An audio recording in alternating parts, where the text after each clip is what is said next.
Hello students, कैसे हैं आप सभी। आशा करती हूँ कि आप सभी अच्छे होंगे और इसी आशा के साथ स्वागत है आप सभी का आपके अपने YouTube चैनल ई ब्लैक बोर्ड में। बच्चों, मैं सोनाली आपकी साइंस टीचर आज आपके लिए कक्षा 9 विषय विज्ञान का अध्याय 2 क्या हमारे आसपास के पदार्थ शुद्ध हैं लेकर के आई हूँ। तो बच्चों, वीडियो शुरू करने से पहले मैं आपसे रिक्वेस्ट करूंगी कि आप वीडियो को एंड तक जरूर देखिए, क्योंकि जब आप इसे एंड तक देखेंगे तभी तो आप इसको समझोगे, और जब समझोगे तभी तो आप अपने एग्जाम में आए हुए हर एक क्वेश्चन को कॉन्फिडेंस के साथ सॉल्व कर पाओगे। वीडियो को एंड तक देखने के बाद बच्चों, अगर आपको वीडियो पसंद आए तो प्लीज वीडियो को लाइक कीजिए, अपने फ्रेंड्स के बीच शेयर कीजिए और मेरे यूट्यूब चैनल को सब्सक्राइब कीजिए। तो चलिए शुरू करते हैं आज का टॉपिक। बच्चों, इसी क्लास के अध्याय 1 में हमने जाना था कि पदार्थ क्या होते हैं। इसमें हम जानेंगे कि शुद्ध पदार्थ क्या होते हैं। यहाँ पर हम शुद्ध, जिसको हम इंग्लिश में प्योर कहते हैं, इसका हम अर्थ जानेंगे। बच्चों, कभी आप मार्केट गए हैं तो आपने देखा होगा कि मार्केट में घी, नमक या दूध के पैकेट पे लिखा होता है शुद्ध नमक या शुद्ध घी या फिर शुद्ध दूध। इस शुद्ध का मतलब अगर हम सामान्य भाषा में बात करें तो वहां पर मिलावट से होता है कि इसमें कोई मिलावट तो नहीं है, यानी कि कोई हानिकारक पदार्थ या कोई कम लाभ वाला पदार्थ इसमें मिला तो नहीं है। लेकिन अगर हम साइंस की भाषा में बात करें तो शुद्ध का अर्थ यहाँ पर बिल्कुल अलग होता है। तो साइंस की भाषा में क्या है, आइए जानते हैं। शुद्ध पदार्थ से तात्पर्य है कि उस पदार्थ में मौजूद सभी कण समान रासायनिक प्रकृति के हों। मतलब यहाँ पर शुद्ध पदार्थ से तात्पर्य है कि उस पदार्थ में जितने भी कण मिले हों उन सबकी रासायनिक प्रकृति कैसी हो, बिल्कुल समान हो। उस समान रूप से उनका पूरा जो व्यवहार है, उनका जो नेचर है वो बिल्कुल समान हो, कोई भी अंतर उसमें ना हो। या दूसरे शब्दों में हम समझें तो एक शुद्ध पदार्थ एक ही प्रकार के कणों से मिलकर के बना होता है, यानी कि जो शुद्ध पदार्थ है वो केवल एक ही प्रकार के कणों से मिलकर के बना हो, इसमें कोई भी दूसरे प्रकार का कण इसमें मिला हुआ ना हो, तो उसे हम क्या कहेंगे, शुद्ध पदार्थ। तो प्रकृति में शुद्ध पदार्थ, इसका उदाहरण है 24 कैरेट सोना। अगर हम 24 कैरेट सोने की बात करें तो इसमें सिर्फ सोना ही होता है, इसमें और कोई भी मिलावट नहीं होती, तो उसको हम शुद्ध कह सकते हैं। तो अब हम विज्ञान की भाषा में इसको समझने के बाद अब हम देखते हैं कि जो पैकेट वगैरह होते हैं उनके ऊपर लिखा होता है शुद्ध दूध। तो शुद्ध दूध में क्या वो शुद्ध है? तो इसके अकॉर्डिंग तो वो शुद्ध नहीं है। क्यों नहीं है? क्योंकि दूध में पानी होता है, वसा होती है और प्रोटीन होती है। ये कई चीजें इसमें दूध में मिली होती हैं। इसमें एक तरीके के कण तो नहीं है, इसमें तो कई तरीके के पदार्थ मिले हैं, तो ये दूध शुद्ध नहीं है। किसके अकॉर्डिंग? साइंस के अकॉर्डिंग। अगर हम हवा की बात करें, हम कहते हैं सुबह सुबह शुद्ध हवा में टहलना चाहिए, तो शुद्ध हवा जो है वो भी शुद्ध नहीं है। क्यों? क्योंकि हवा में क्या क्या होता है, ऑक्सीजन होती है, नाइट्रोजन होती है, कार्बन डाइऑक्साइड होती है और जल वाष्प होती है। तो ये शुद्ध हवा भी कई तरीके की गैसों से मिलकर के बनी होती है, तो ये भी साइंस के अकॉर्डिंग अगर हम माने तो ये भी शुद्ध नहीं है। अब आगे चलते हैं। मिश्रण, जिसको इंग्लिश में मिक्सचर कहते हैं। तो मिश्रण या मिक्सचर क्या होता है? मिश्रण वे पदार्थ हैं जिनमें 2 या 2 से अधिक पदार्थ किसी भी अनुपात में मिले होते हैं। तो मिश्रण या मिक्सचर क्या होता है बच्चों?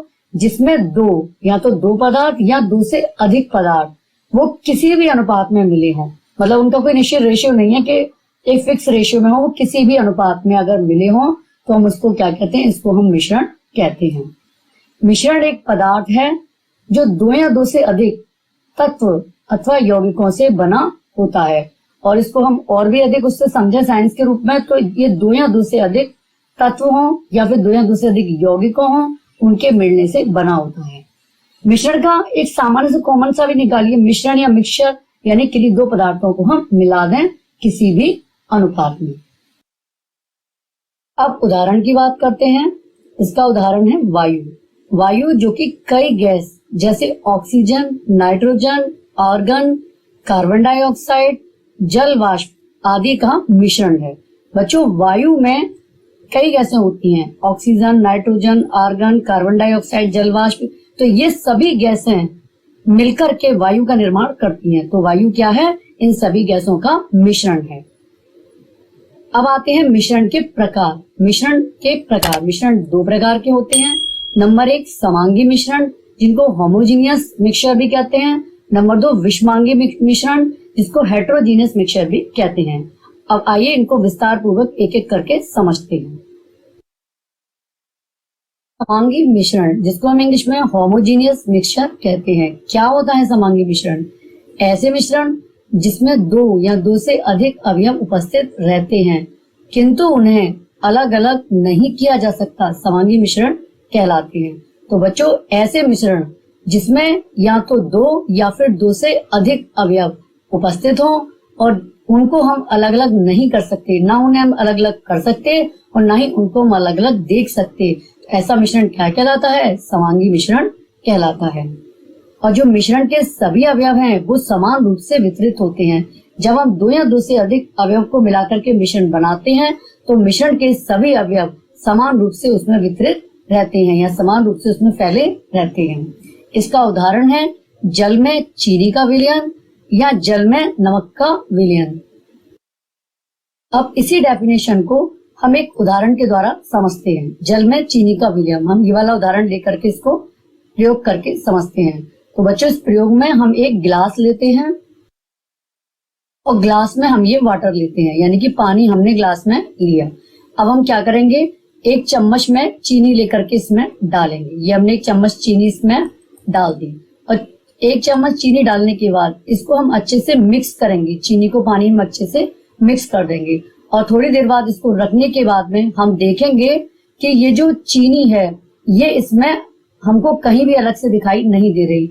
मतलब ये जो चीनी और पानी का ये जो मिश्रण है या चीनी और पानी का ये जो विलयन है, इसमें हम चीनी और पानी को कहीं भी अलग अलग नहीं देख सकते और ना ही हम इनको अलग अलग कर सकते। तो इसका मतलब क्या हुआ? ये चीनी और मिश्रण का समांगी मिश्रण है, क्योंकि समांगी मिश्रण वही तो था जिसमें इनके अवयवों को हम ना अलग अलग देख सकते हैं और ना ही इनको अलग अलग कर सकते हैं। और इसमें ये वाला जो बिंदु था कि मिश्रण के सभी अवयव समान रूप से वितरित होते हैं। इसके लिए हम अगर चाहे ऊपरी हिस्से से पानी ले लें या फिर नीचे से ले लें या बीच में ले लें, कहीं से भी हम पानी इसको ले लें और पानी लेकर इसको देखें तो हम देखेंगे कि सभी जगह चीनी के जो कण हैं वो पानी में समान रूप से वितरित हैं, यानी कि चीनी के कण पानी में समान रूप से फैले हुए हैं। और इनको हम कहीं से भी लेंगे तो हम इसका स्वाद भी हमें बिल्कुल समान ही दिखेगा। जो मिठास ऊपर के हिस्से में होगी वही मिठास निचले हिस्से के पानी में भी होगी। तो इसका मतलब क्या है कि चीनी के कण पानी में समान रूप से फैले हुए हैं, यानी कि समान रूप से इसमें ये वितरित हैं। तो ये था बच्चों समांगी मिश्रण। समझ में आया? जरूर आया होगा। चलिए आगे चलते हैं। विषमांगी मिश्रण, जिसको हम इंग्लिश में कहते हैं हेट्रोजीनियस मिक्सचर। क्या होता है विषमांगी मिश्रण?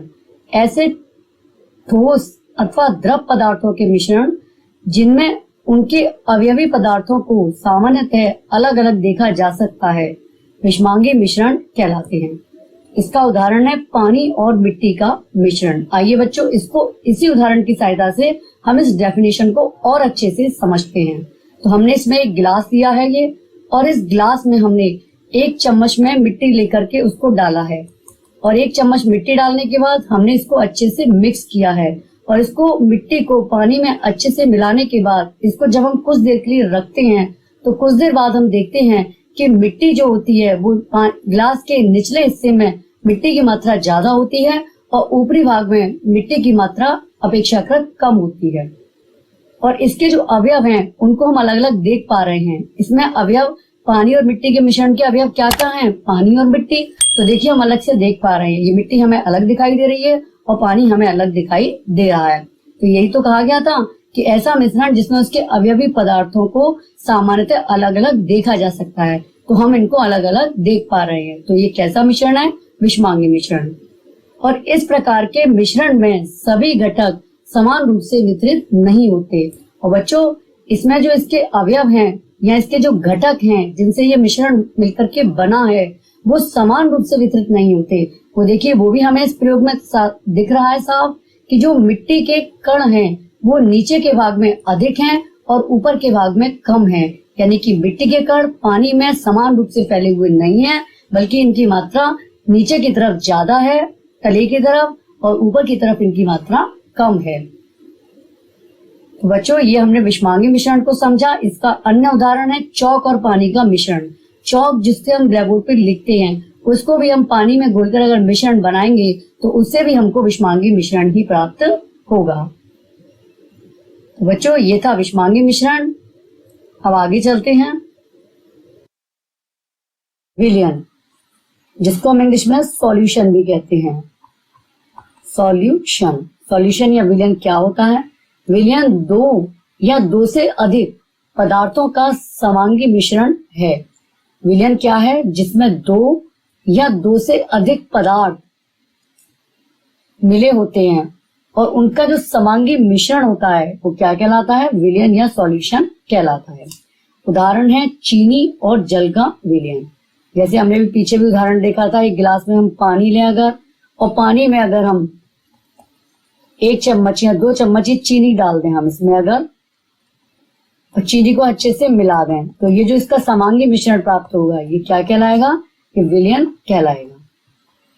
विलयन या फिर ये सॉल्यूशन कहलाएगा। बच्चों, वैसे अगर हम विलयन की बात करते हैं तो हमारे दिमाग में प्रायः विलयन का एक तरल पदार्थ के रूप में फोटो आता है कि विलयन क्या है? एक तरल है जिसमें तरल में कोई भी ठोस, द्रव या गैस मिला है। लेकिन प्रकृति में ठोस विलयन और गैस विलयन भी होते हैं। ठोस विलयन जिसका उदाहरण है मिश्र धातु। मिश्र धातु क्या होती हैं? इसमें दो या दो से अधिक धातुएं मिलकर के एक धातु बनाती हैं। इसका उदाहरण है बच्चों पीतल। पीतल एक मिश्र धातु है जो कि दो धातुओं के मिलने से बनी है। वो दो धातुएं कौन कौन सी हैं? वो दो धातुएं हैं जस्ता और तांबा। जस्ता जिसको हम जिंक भी कहते हैं और इसका संकेत होता है Zn। इसी तरीके से तांबा जिसको हम कॉपर भी कहते हैं, इसका संकेत होता है Cu। तो ये इन दोनों धातुओं के मिलने से बनती है।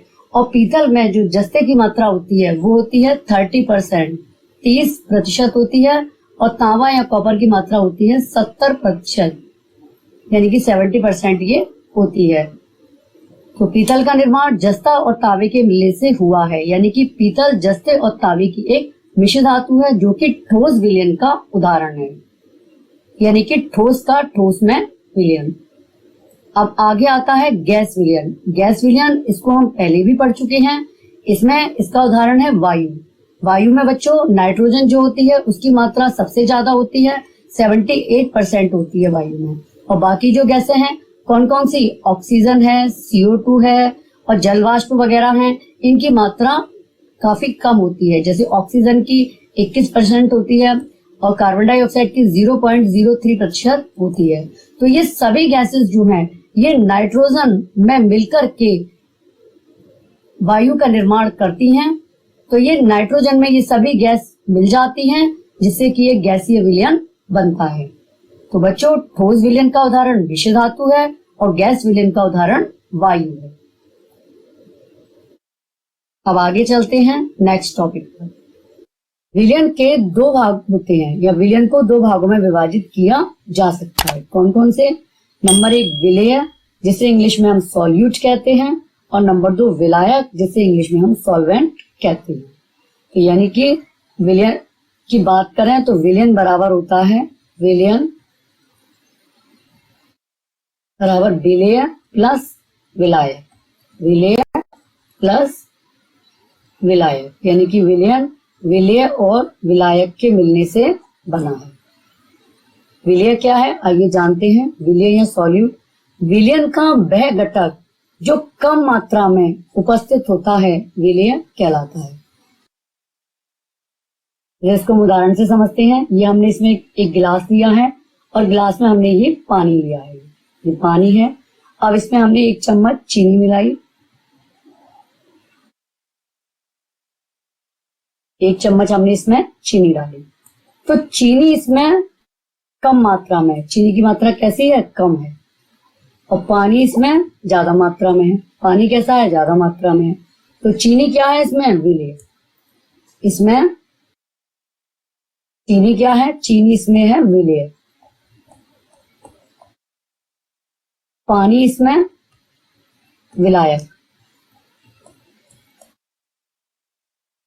क्योंकि पानी इसमें ज्यादा मात्रा में है। तो यहाँ पे विलेय था कि विलयन का वह घटक जो कम मात्रा में उपस्थित होता है विलेय कहलाता है।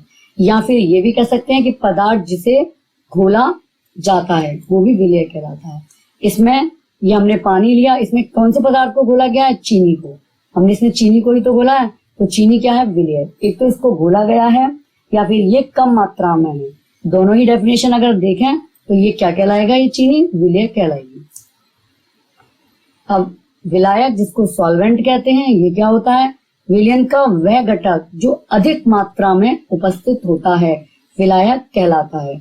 यह पदार्थ जिसमें घुलता है वो भी विलायक कहलाता है। जैसे उदाहरण में देखें, इसमें पानी एक तो ज्यादा मात्रा में था, चीनी की अपेक्षा तो बहुत ज्यादा मात्रा में है ये, तो ये पानी क्या कहला रहा है? पानी विलायक कहला रहा है।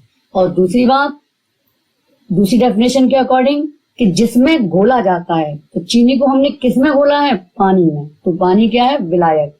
चीनी को घोला है, चीनी को घोला है तो चीनी विलय है, पानी में घोला है तो पानी विलायक है।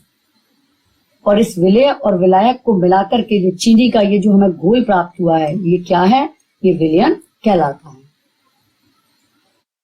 उदाहरण यही हो गया, चीनी और जल का विलयन एक तरल घोल में ठोस का उदाहरण है।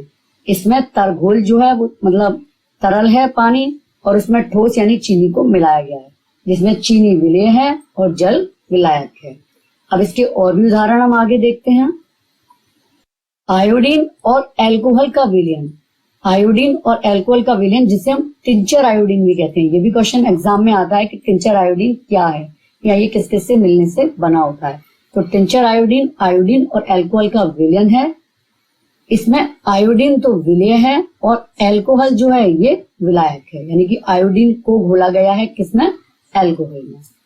अगला उदाहरण देखें, वात युक्त पेय जैसे सोडा, जल, कोक आदि, ये क्या है? ये तरल विलयन में गैस के रूप में है और इसमें कार्बन डाइऑक्साइड गैस विलय है। इसमें जो तरल विलयन में गैस के रूप में है उसमें कार्बन डाइऑक्साइड गैस विलय है और जल विलायक है। इसमें विलायक क्या है? जल, और विलय क्या है? गैस। कौन सी गैस? Carbon dioxide gas. ये इसमें विलय है और विलायक जल है, यानी कि जल में किसको घुला गया? कार्बन डाइऑक्साइड को मिलाया गया है, तब ये वातयुक्त पेय पदार्थ बने हैं। अगला उदाहरण है, वायु गैस में गैस का विलयन है। वायु क्या है? गैस में गैस का विलयन। इसमें गैस में गैस को मिलाया गया है, यानी कि विलायक भी इसमें गैस है और विलय भी इसमें गैस है। यह मुख्यतः दो घटकों, ऑक्सीजन होती है 21% और नाइट्रोजन होती है 78%। वायु में ऑक्सीजन 21% होती है और नाइट्रोजन होती है 78%। इनका समांगी मिश्रण है वायु मुख्य रूप से। तो नाइट्रोजन की मात्रा क्योंकि ज्यादा है तो नाइट्रोजन को वायु का विलायक कहा जाता है, क्योंकि इसकी मात्रा क्या है? ज्यादा मात्रा है। और वायु में जो दूसरी गैसें हैं उनकी मात्राएं काफी कम है, तो वो क्या कहलाएंगी? वो सब विलय कहलाएंगी। तो यानी कि जो वायु क्या है? ये गैस में गैस का विलयन है। अब देखते हैं विलयन के गुण। विलयन में क्या क्या प्रॉपर्टीज होती हैं, क्या क्या इसके गुण हैं। तो पहला पॉइंट है कि विलयन एक समांगी मिश्रण है, यानी कि विलयन एक कैसा मिश्रण है? समांगी मिश्रण। और हम जान चुके हैं पीछे कि समांगी मिश्रण क्या होता है। समांगी मिश्रण ऐसा मिश्रण जिनके अवयवों को अलग अलग नहीं किया जा सकता, वो समांगी मिश्रण कहलाता है। दूसरी इसकी प्रॉपर्टीज है, प्रॉपर्टी है कि विलयन के कण बहुत छोटे होते हैं और ये व्यास में 1 nm यानी कि 1 नैनोमीटर के होते हैं। और मीटर में देखें तो 1 नैनोमीटर 10⁻⁹ मीटर के बराबर होता है। तो ये 1 नैनोमीटर से भी छोटे होते हैं, इसलिए वे आंख से दिखाई नहीं देते। और ये इतने छोटे होते हैं कि इनको हम सामान्य आंख से दिखाई नहीं देते, हम इनको सामान्य आंख से नहीं देख सकते। इनको किसी ना किसी उपकरण की सहायता से हमको देखना होगा। आगे चलते हैं। अपने छोटे आकार के कारण विलयन के कण गुजर रही प्रकाश की किरण को फैलाते नहीं हैं। इनका आकार इतना छोटा होता है कि इनमें से अगर प्रकाश की किरण गुजरे तो ये उसको फैलाते नहीं है। इसको एक उदाहरण के द्वारा समझते हैं। ये एक गिलास है, इसमें हमने कोई विलयन ले लिया, हमने इसमें पानी ले लिया और इसमें हमने यहाँ पर ये टॉर्च है और इस टॉर्च से हमने अगर इस पर प्रकाश डालेंगे तो हम देखेंगे कि ये जो प्रकाश है इसमें से ये इसको फैलाएंगे नहीं, प्रकाश को क्या ये फैलाएंगे नहीं, बल्कि प्रकाश इसमें से बिल्कुल सीधी निकल जाएगा। इन कण इतने छोटे होते हैं कि ये इस प्रकाश को फैला नहीं पाते हैं। इसलिए विलयन में प्रकाश का मार्ग जो है वो दिखाई नहीं देता, क्योंकि ये फैलाते नहीं है। तो इस विलयन में हमको ये जो प्रकाश के निकलने का जो मार्ग है, ये रास्ता हमको दिखाई नहीं देगा। अगला पॉइंट है, छानने की विधि द्वारा विलय के कणों को विलयन में से पृथक नहीं किया जा सकता। इसमें बच्चों हम छान करके, मान लीजिए कोई भी अगर विलयन है, जैसे हमने पानी में ये चीनी डाल करके ही मान लीजिए कोई विलयन बना लिया, और इसको अगर हम ये देखें कि चलनी से अगर इसको छान करके हम इसके चीनी जो घुल गई है चीनी, उसको पानी से अलग कर दें, तो वो संभव नहीं है। तो छानने की विधि के द्वारा विलय के कणों, यानी कि विलय इसमें चीनी थी, तो विलय के कणों को विलयन से पृथक नहीं कर सकते। अगला पॉइंट है, विलयन को शांत छोड़ देने पर भी विलय के कण नीचे नहीं बैठते। यानी कि अगर ये पानी है, हमने इसमें चीनी मिलाकर के विलयन बनाया है, और हम इसको और कुछ देर के लिए शांत रहने दें, शांत इसको ऐसे ही रखा रहने दें, तो भी हम देखेंगे कि इसके जो कण हैं चीनी के, वो कभी भी नीचे नहीं बैठेंगे, बल्कि वो पूरे पानी में समान रूप से वितरित होंगे। इस वजह से हम क्या कह सकते हैं कि विलयन स्थायी है। विलयन कैसा है? स्थायी। तो बच्चों समझ में आए विलयन के गुण? जरूर आए होंगे भाई, हमारे बच्चे होशियार जो हैं। अब आता है विलयन की सांद्रता। विलयन की सांद्रता क्या होती है? तो बच्चों विलयन की सांद्रता को जानने से पहले हम कुछ टर्म को जानते हैं। विलयन में मौजूद विलेय पदार्थ की मात्रा के आधार पर इसे तनु, सांद्र या संतृप्त घोल कहा जा सकता है। विलयन में जो विलेय मौजूद होता है उसकी मात्रा के आधार पर ही हम किसी विलयन को तनु कह सकते हैं, या उसे सांद्र कह सकते हैं, या इसको संतृप्त कह सकते हैं। आइए इसको और अच्छे से समझते हैं। तनु विलयन जिसको हम कहते हैं डाइल्यूट सॉल्यूशन। ऐसा विलयन जिसमें विलय कम मात्रा में होता है उसे हम तनु विलयन कहते हैं। मान लीजिए ये कोई एक गिलास है और इसमें हमने 1 चम्मच चीनी डाली या 2 चम्मच चीनी डाली, तो ये विलय की मात्रा, चीनी की मात्रा क्या है? ये बहुत कम है। तो ये कम है, तो इसको हमें मिलाने से जो विलयन प्राप्त होगा वो कैसा होगा? वो हमको तनु या डाइल्यूट सॉल्यूशन प्राप्त होगा। सांद्र विलयन क्या है? सांद्र विलयन जिसको हम कंसंट्रेटेड सॉल्यूशन कहते हैं।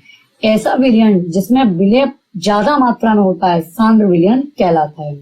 बच्चों यदि इसी पानी में अगर हम ये चीनी की मात्रा बढ़ाते चले जाएंगे, 2 की जगह हम इसको 4 चम्मच, 8 चम्मच या 10 चम्मच कर देंगे, तो ये कैसा हो जाएगा? ये जो प्राप्त होगा विलयन, ये थोड़ा साधारण, बहुत सादा भाषा में कहें तो गाढ़ा हो जाएगा। यानी कि इसमें चीनी की मात्रा ज्यादा हो गई, तो विलय की मात्रा ज्यादा होने से हम इसको साइंस की भाषा में क्या कहते हैं? कंसंट्रेटेड यानी कि सांद्र सॉल्यूशन कहते हैं। सांद्र सॉल्यूशन इसको हम कहते हैं। मतलब सीधा सा है, जब हमने इसमें चीनी अगर कम मिलाई तो वो एक तरीके से पतला ही था, तो वो तनु विलयन था, और चीनी ज्यादा मिला ली तो वो क्या कहलाएगा? वो सांद्र विलयन कहलाएगा।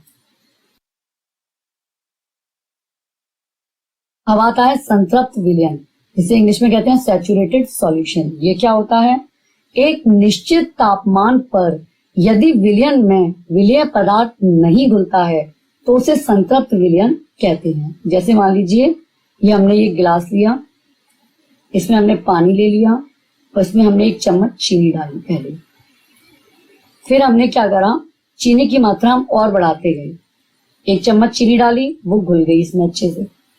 फिर हमने अब 2 चम्मच कर दी, 4 चम्मच कर दी, 8 चम्मच कर दी, तो सारी चीनी इसमें घुलती जाएगी। लेकिन एक पॉइंट इसमें ऐसा आएगा कि हम, जैसे हमने मान लीजिए 10 या 12 चम्मच चीनी डाल दी, वो घुल गई। अब हम इसमें और चीनी बढ़ाई हमने, तो फिर वो चीनी की काफी मात्रा इसमें घुलना बंद हो जाएगी। तो चीनी की मात्रा जिस बिंदु पर घुलना बंद हो गई, इसी को हम ये संतृप्त बिंदु कहते हैं। यानी कि एक निश्चित तापमान पर यदि विलयन में विलेय पदार्थ नहीं घुलता तो उसे हम संतृप्त विलयन कहते हैं। तो यानी कि एक निश्चित तापमान पर जब चीनी इसमें घुलना बंद हो गई तो अब इस विलयन को हम क्या कहेंगे? अब हम इसे कहेंगे संतृप्त विलयन, सैचुरेटेड सॉल्यूशन। यानी कि ये विलयन अब संतृप्त हो चुका है, अब इसमें विलेय का घुलना बंद हो गया है। किसी विलयन की संतृप्तता ताप बढ़ाने पर बढ़ जाती है। और बच्चों यदि हम इसका ताप बढ़ा देंगे, टेम्परेचर बढ़ा देंगे, तो इसका जो संतृप्त बिंदु है वो बढ़ जाएगा। यानी कि फिर इसमें हम ताप बढ़ाने के बाद में इसमें हम चीनी की कुछ मात्रा और ऐड कर सकते हैं। यानी कि ताप बढ़ाने पर संतृप्तता बढ़ जाती है और ताप घटाने पर इसका ताप कम कर देंगे तो संतृप्तता घट जाएगी। अब आता है असंतृप्त विलयन, जिसको हम इंग्लिश में कहते हैं अनसैचुरेटेड सॉल्यूशन। असंतृप्त विलयन या अनसैचुरेटेड सॉल्यूशन क्या होता है?